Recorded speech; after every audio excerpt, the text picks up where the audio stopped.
Dr. Tanvi Madan is Director of India Project and a Fellow in the Project on International Order and Strategy and Foreign Policy at the Brookings Institution.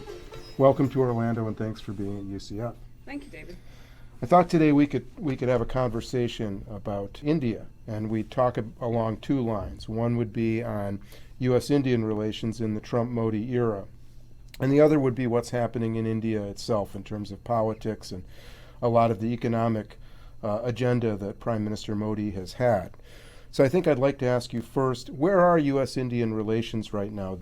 The Prime Minister and President recently met on the sidelines in Manila. They've had a series of ongoing communications since President Trump took office. Where are things going, and where do things stand right now? I think if you ask people who observe the relationship as well as Indian policymakers, they would say they are in a better place than they thought they would be a year ago. I think there was a lot of uncertainty about what a Trump administration would mean for India in terms of the kind of relationship that the U.S. had with China, how much attention it was going to pay to Asia, what this meant for alliances and partnerships, as well as how was kind of a more protectionist, potentially, economic policy going to play out in terms of economic relationships. And I think especially since the summer, since about June or so, we've really seen quite an uptick in the U.S.-India relationship. President Obama, President Bush before him, and towards the end of the Clinton administration, there was a lot of broadening and deepening of the relationship. And I think the Trump administration found it in a pretty good place. And we've really seen a lot of continuity on especially the strategic side, thinking of India as a strategic partner, thinking it of potentially being helpful both in Afghanistan but also in Asia. And so you've seen the Trump administration pay a fair amount of attention for a country that's not in crisis and that's not an ally. As you mentioned, the Prime Minister and the President met recently in Manila, but since June, when Prime Minister Modi came to Washington to meet President Trump, since then we've seen a series of visits. That visit went very well. We've seen Secretary Mattis and Secretary Tillerson both go out to India. We've seen the Indian Commerce Minister come to Washington. And while I think, and we haven't seen some of the differences sorted out on the economic side, on the strategic side, I think you'd find people saying that it's in quite a good place, especially compared to the uncertainties that we experienced last year. Let me ask, because you did hit on two of the points I was going to make, one on the security side and one on the economic side. And I want to start first on the economic side. Is there a common vision as to what kind of economic cooperation means in a tangible sense, or is this just more theoretical? India's a huge market. We're moving forward in some areas, but it's more talk than reality. I think there's a common vision in the sense of wanting to grow the relationship.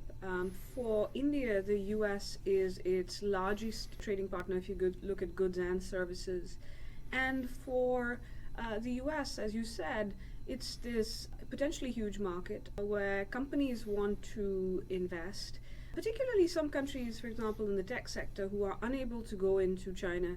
For example, whether it is a Google or a Facebook, India's a huge market for them. Uber, India's a huge market, they can't go into China. So you do have interest on the part of tech sector, defense, energy, others, very interested in India as a market.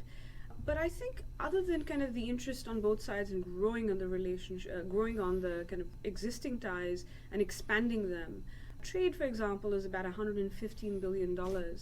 That is nowhere near the amount of bilateral trade between China and the U.S. And there's the good thing about it is there is a trade deficit with India, but it's not as large. And so I think where the problems come and the differences arise are in terms of some of the details. So, for example, American companies want better market access in India.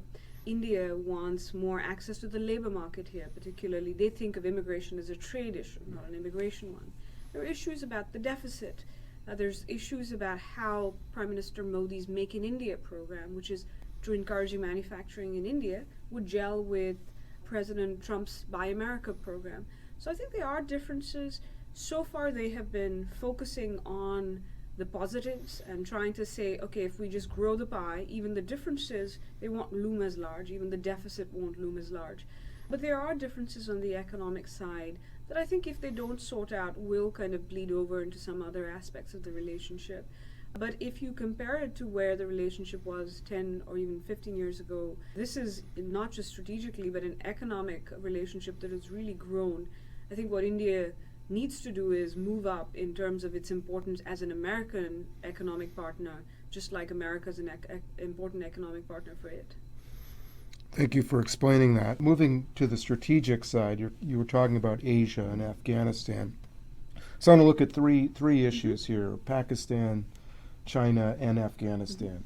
Obviously, there's a lot of area for cooperation there, and I know Washington has placed a lot of stock in what India could promise to bring. And while there are a lot of areas of cooperation, that doesn't necessarily mean they evaluate things the same way.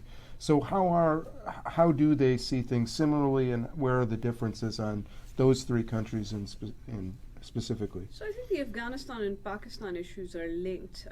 The administration and the president talked about his South Asia strategy, where he endorsed a role for India in Afghanistan very explicitly, something previous presidents haven't not necessarily done as much or as explicitly.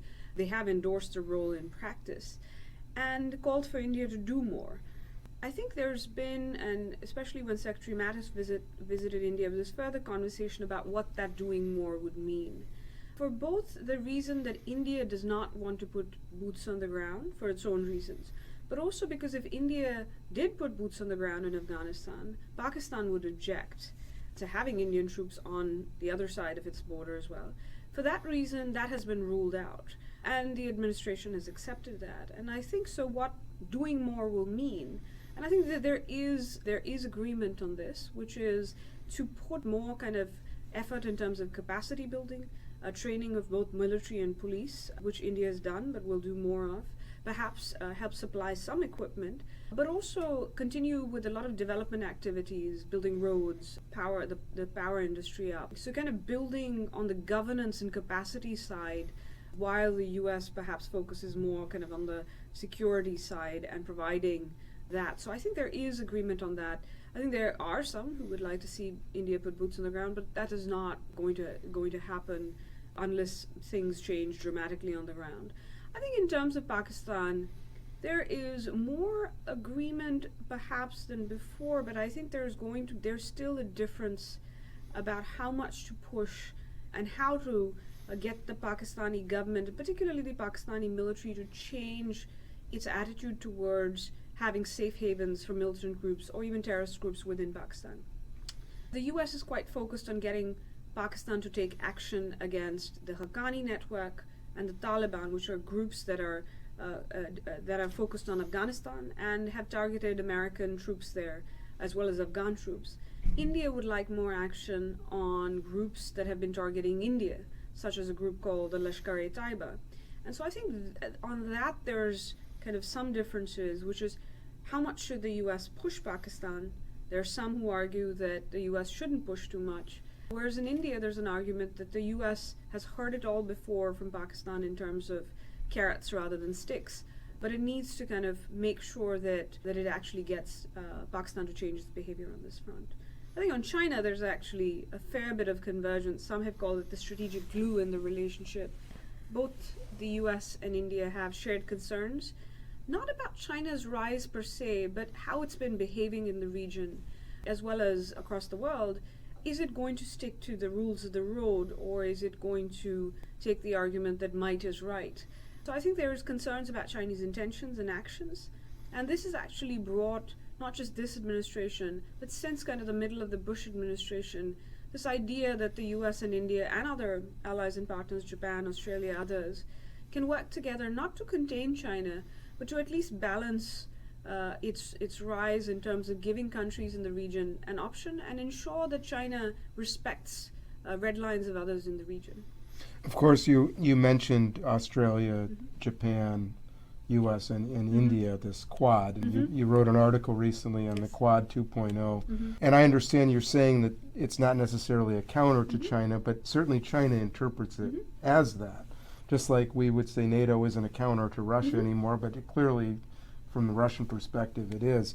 How do you get around this? I mean, it is we do seem like that. It does seem from a Chinese perspective that the U.S. and India are working to surround China, if you will. Is that helpful? Because India's got its own relationship with China, which while tense, also has to be cooperative at the same time. I think the big difference between kind of NATO and what, in fact, some Chinese analysts have labeled an Asian NATO, which the Quad is not, is this idea of whether it's explicitly to contain. And I think NATO was very explicitly, it was part of the containment strategy, but also it was with a countries coming together to counter a country that they didn't have much of an economic relationship with. If you look at the U.S., India, Japan, and Australia, all these countries have a very close economic relationship with China. India is perhaps the least connected to it economically. But there's a recognition that they cannot contain China. What I think they need to be more specific about is there's no organization. The Quad is kind of a coming together. It's a meeting at the moment. But I think they need to be more explicit about the fact that this is not about an actor. It's about that actor's actions. And so the idea is if China changes its behavior, if it doesn't unilaterally build islands in the South China Sea and claim them, if it doesn't coerce countries using economic instruments, then they're more than happy to work with it on economic issues, on building kind of a more peace and stability globally, even in Afghanistan. So I think there is a difference between balancing and containment. I do think this is something that they will have to make clear that there will be certain red lines that they will not cross that would concern China. But I do think they cannot, beyond a point, they cannot be asked by China to respect Beijing sensitivities, but not expect Beijing to respect their sensitivities. And so they will have to, I think, figure out, as you said, it's a fine line. It's about interpretation. And I think to some extent, one argument is China has quads as well. There's a U.S., China, Afghanistan, Pakistan quad. And that affects India's interests, but it still goes ahead. So this is a grouping, a meeting that is coming together. And you've got China and Pakistan working together on economic and security issues. So I think it's more about interpretation, and I think it is about behavior, not particular actors. And if China decided it was going to follow more of the rules-based order rather than what frankly is increasingly seeming like a coercion-based one, then it's going to be harder to deal with. Is there concern in India? We have a U.S. president that, for better or worse, depending on the analysis, is highly dependent on personalized relationships. And it seems that President Trump has had a very warm relationship with the Chinese leadership, as well as to a certain extent with Pakistan. Is there concern in India over what this may mean, or are they comfortable with? I think there's always some concern, not just with this president, but there is with this president because of the North Korea and the trade issues, about whether the U.S. will essentially strike a deal with China, what in Asia is often called the G2, which is the U.S. really reliable when it comes to China? Because the relationship is so close economically that at the end of the day, will they really throw everybody under the bus if they can strike a deal with China, whether that's on North Korea or whether that's on trade? They watched the president's trip to China very closely, and I think they would have been concerned about the message, because on the one hand, the president was sending a message about the Indo-Pacific dream, which was much more inclusive, which was about working with democratic allies and partners. But then he was also kind of embracing President Xi in a way we have not seen an American president do. President Obama as well, when he first came, thought a more accommodating approach to China would work. He realized it didn't. So there is concern, but I think some of that concern is mitigated by the fact that the Trump administration has also said a lot of the right things about needing to tackle some of the challenges associated with China, but also because he likes personalized relationship and the fact that he's developed seemingly a good relationship with Prime Minister Modi, that India also does have that working for them. So I think the concern about what is the U.S. approach to China and what will that mean for not just India but Japan and Australia, what will that mean for the U.S. role in what is now being called the Indo-Pacific area. I think that's there. Some of it is specific to President Trump because they're not sure about what he genuinely believes. But I think they have been somewhat reassured by statements from not just him, but Secretary Mattis and Secretary Tillerson as well. Great. Now let's turn to India itself. You have Prime Minister Modi and the BJP, which was elected largely on an economic reform platform, and they've won a series of elections since gaining control. How are the economic reforms going? Are they translating to the Indian people? What is their popularity today? I think from what we know, and polling is sometimes more art than science, or somewhere in between in India, because it's a tough place, it's a complex place to do polling in.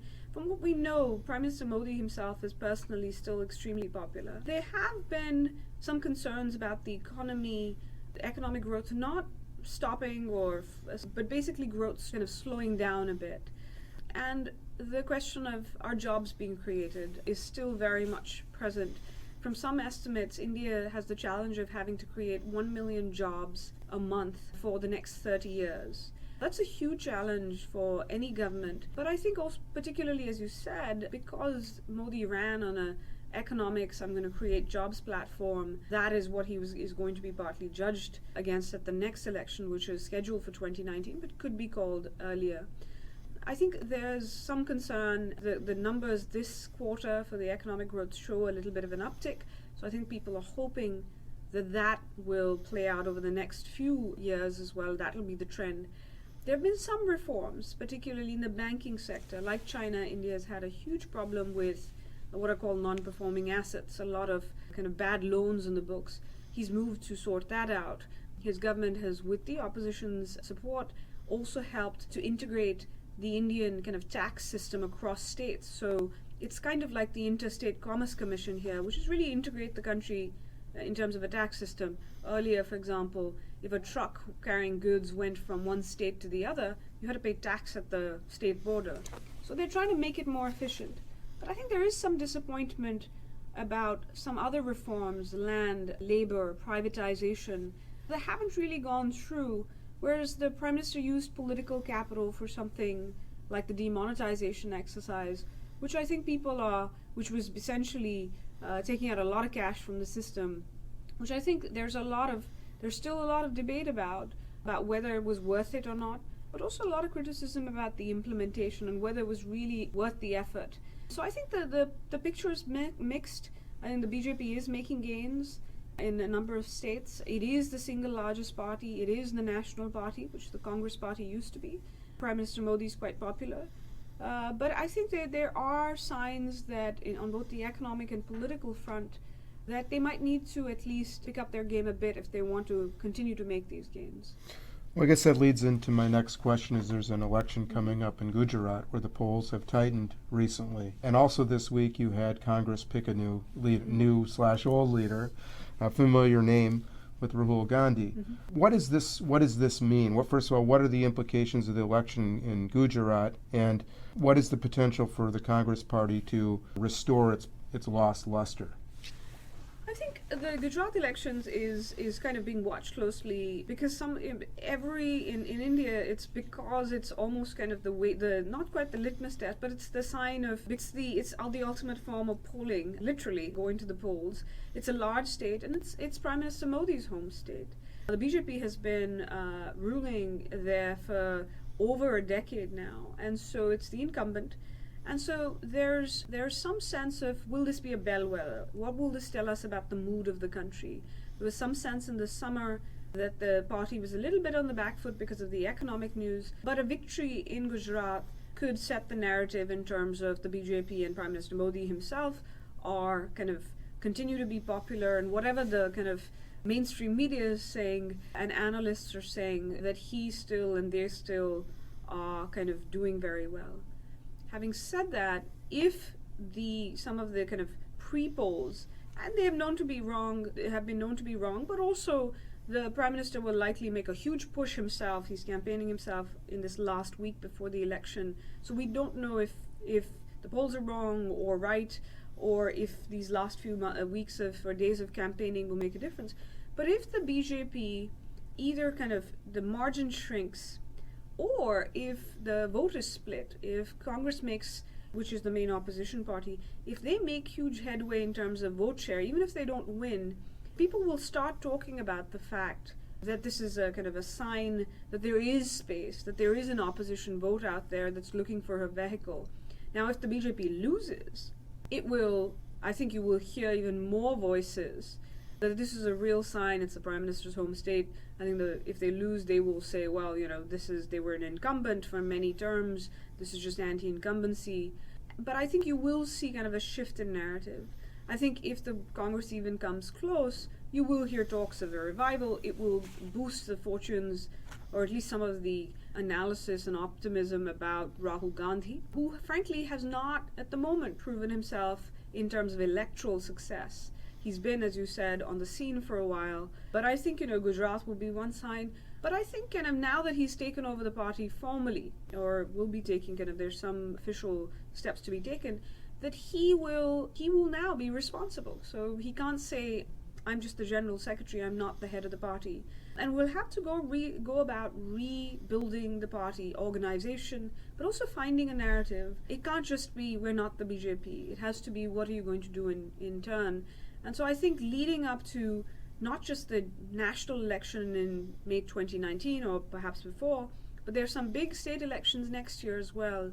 The Congress will really have to kind of prove by holding one state where it's ruling and perhaps winning some of the states that the BJP holds, that it's capable of winning elections again and serving as the alternative to the BJP.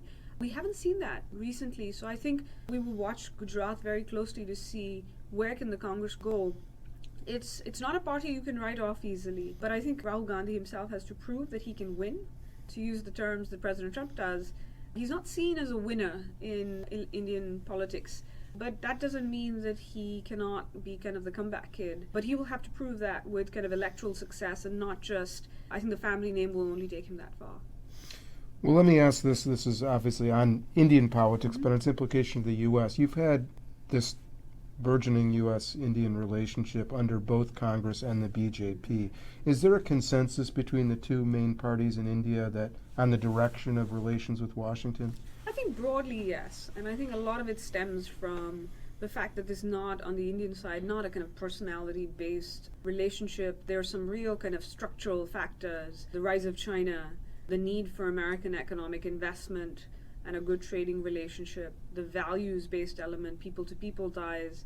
The second highest number of international students in the U.S. are from India. A huge number of Indians work here as well, and Indian Americans live here. So they are the kind of people-to-people ties. That the U.S. is a crucial partner, perhaps the single most crucial partner for India today. Both Congress-led governments and BJP-led governments have helped build this relationship. Where you have seen difference is in terms of how far to go with the U.S. Prime Minister Modi has been willing to up the pace of the deepening of the relationship. He's also brought it out into the open much more. For example, inviting President Obama to be chief guest of India's National Day Parade, which was the first time an American president had been invited to do that. So I think there is some and it's not a party-based thing, more a question of who is around the Prime Minister, the question of how far do you go with the U.S.? Is a Quad too far, or is it going to provoke China? There are questions about that, and when they're in opposition, they kind of criticize.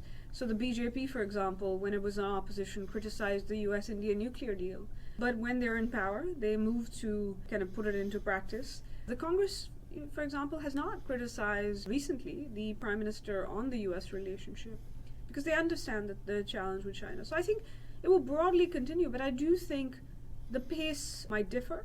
We also don't know what coalition governments, because that's always an option in a parliamentary system. That sometimes constrains a government, particularly in terms of relations with the U.S. But I think the structural parts are there. I think it also depends on what a government does economically in India, because it affects American economic interest. So I think broadly, the reasons for the relationship are there. Same thing on this side. You've seen Republicans and Democrats pursue a pretty similar policy towards India on the same trajectory. Pace has differed, but the direction has largely remained the same. While that is all positive, those discussions, what are, if you can name just a few briefly, what are some of the biggest issues out there that are areas of contention? I mean, one I know is, for example, climate change. Mm-hmm. India has been a leader in climate change discussion, while the U.S. is the one country that is not signing the Global Climate Change Pact. For example, what are some of the other issues that complicate the relationship? So I think some of the main ones will be economic. On the trade side, the president wants to reduce the trade deficit with India. The trade deficit with India is about 1/10 of the size it is with China, but it is something the president's concerned about. On the economic side, there have been concerns about intellectual property right protections. There have been concerns about market access in India for American companies, for foreign companies broadly, but particularly American companies. But also things like India, for example, there's a recent case that's specific, but India changing the price of, or requiring American medical device companies to reduce their prices significantly. These are the kind of things that I think can affect how not just the administration, but people on the Hill see India as an economic partner. So I think the economic set of issues, and for India, it's immigration. If they're kind of immigration, particularly for high-skilled labor coming here, if there's restrictions, that will affect a number of Indians. If there's a closing of that market here, I think there will be concerns in India. I think in India there's also there were some concerns about when Indians and Indian Americans face some attacks at the beginning of the year. That has been a concern. On the strategic side, I think the main potential kind of area of concern could be that the U.S. will take a more accommodating approach towards Pakistan, similarly with China. So I think there's a concern on the strategic side about whether the U.S. will continue to be engaged in Asia, and also how it will be engaged. Will it partner with China? Will it take Pakistan's word for it in terms of counterterrorism actions? And I think broadly, I think on the similar side, I think the U.S., if India doesn't deliver in terms of stepping up to the plate on things like security cooperation, on things like buying more defense equipment from the U.S., I do think you will see some disillusionment. So I think we see a lot of highs and lows sometimes in U.S.-India relations. But some of the things that I think it's often disillusionment because both countries set high expectations for the relationship. It's kind of that concern about disillusionment, and they often recover from it, but it can do damage. And I think there's still uncertainty in India about where kind of this administration over the next few years will go in terms of foreign policy more broadly. For India, an active U.S. role in the world is crucial. A healthy U.S. economy is crucial. And so they'll be watching that very carefully. Tanvi Madan, thank you very much for joining us today. Thank you so much, David. Great.